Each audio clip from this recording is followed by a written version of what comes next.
રાજકોટમાં પોલીસ પર પથ્થરમારો અને વાહનોમાં તોડફોડ મામલે 20 આરોપીઓની કરાઈ ધરપકડ. રાજકોટના આજી ડેમ વિસ્તારમાં એક ગંભીર હિંસક ઘટના બની છે, જેમાં પોલીસ પર પથ્થરમારો અને વાહનોમાં તોડફોડ કરવામાં આવી હતી. આ ઘટના ત્યારે બની જ્યારે જાથાની ટીમ અને આજી ડેમ પોલીસ દ્વારા પશુબલિ અટકાવવા માટે કાર્યવાહી કરવામાં આવી હતી. આ દરમિયાન દેવીપૂજક સમાજના કેટલાક લોકો સાથે ઘર્ષણ સર્જાયું, જેના પરિણામે પોલીસ પર પથ્થરમારો કરવામાં આવ્યો અને પોલીસના વાહનોમાં તોડફોડ થઈ. પરિસ્થિતિને કાબૂમાં લાવવા માટે પોલીસે હળવો લાઠીચાર્જ કર્યો અને હવામાં એક રાઉન્ડ ફાયરિંગ પણ કર્યું હતું. આ ઘટનાને પગલે આજી ડેમ પોલીસ દ્વારા 20 આરોપીઓની ધરપકડ કરવામાં આવી છે. પોલીસે જણાવ્યું છે કે આ પ્રકારની હિંસક પ્રવૃત્તિઓને ક્યારેય સહન કરવામાં આવશે નહીં અને કાયદાની સામે જવાબદાર લોકો સામે કડક કાર્યવાહી કરવામાં આવશે. આ ઘટનામાં પોલીસની કામગીરીને કારણે પરિસ્થિતિને કાબૂમાં લાવવામાં સફળતા મળી હતી, પરંતુ આ પ્રકારની ઘટનાઓની પુનરાવૃત્તિ અટકાવવા માટે વધુ સજાગ રહેવાની જરૂરિયાત છે. આ ઘટના સ્થાનિક સમુદાયમાં ચિંતાનો વિષય બની છે. દેવીપૂજક સમાજના કેટલાક સભ્યો દ્વારા આ ઘટનાને લઈને વિરોધ પ્રદર્શન પણ કરવામાં આવ્યા છે. તેમણે આ ઘટનાને સમાજના માનસિક શાંતિ માટે ખતરનાક ગણાવી છે અને તંત્રને યોગ્ય કાર્યવાહી કરવાની માંગ કરી છે.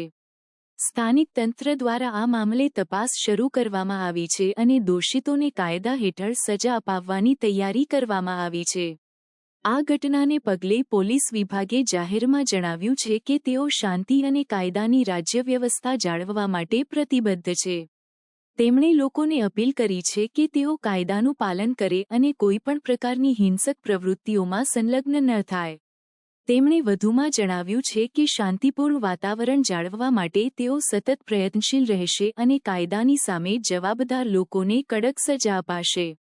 તારીખ 19/5/2025 રોજ બપોરના 3 વાગ્યાના સુમારે વેલનાથપરા શેરી નંબર 1 ગોંડલ રોડ પર ત્યાં અગાઉ દેવીપૂજક સમાજનો જે રખાદાદાનો માંડવો છે, ત્યાં બકરાની બલિ બાબતની માહિતી મળતા તો પોલીસ પહોંચી ગયેલી, ત્યાંનો એનો કેસ કરવામાં આવેલો. એના અનુસંધાને બંદોબસ્ત રાખવામાં આવેલો અને બંદોબસ્ત અનુસંધાને ત્યાં પોલીસના માણસોને PCR વાહન હાજર હતા. એ દરમિયાન ત્યાં અચાનક ટોળું આવી જતા અને તેમને પથ્થરમારો કરતા PCR વાહનનો કાચ તૂટી ગયેલો અને 150-200 જેટલું ટોળું પોલીસને ઘેરી લીધેલું. એ દરમિયાન PI AB જાડેજાને જાણ થતાં તેઓ પણ સ્થળ પર પહોંચી ગયેલા અને સમય સૂચકતા વાપરીને તેમને ટોળું ન વિખેરાતા એક રાઉન્ડ હવામાં ફાયરિંગ કરેલું, જેથી ટોળું વિખરાઈ ગયેલું અને આ બાબતે પથ્થરમારો થતાં પોલીસના માણસો હેમરાજ વ્રજલાલ મારવાણિયા છે ASI, એને હાથના ભાગે ઈજાઓ થયેલી અને બીજા પોલીસ અન્ય માણસોને પણ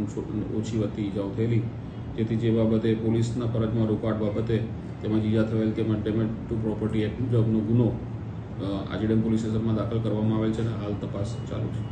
સર, બીજા કોઈ અન્ય લોકોને ઈજા થયેલ કે ના? હાલમાં તો પોલીસ કર્મચારીઓને ઈજા થયેલ છે અને સ્થળ પરથી 13 ઈસમોને પકડી લીધેલા છે.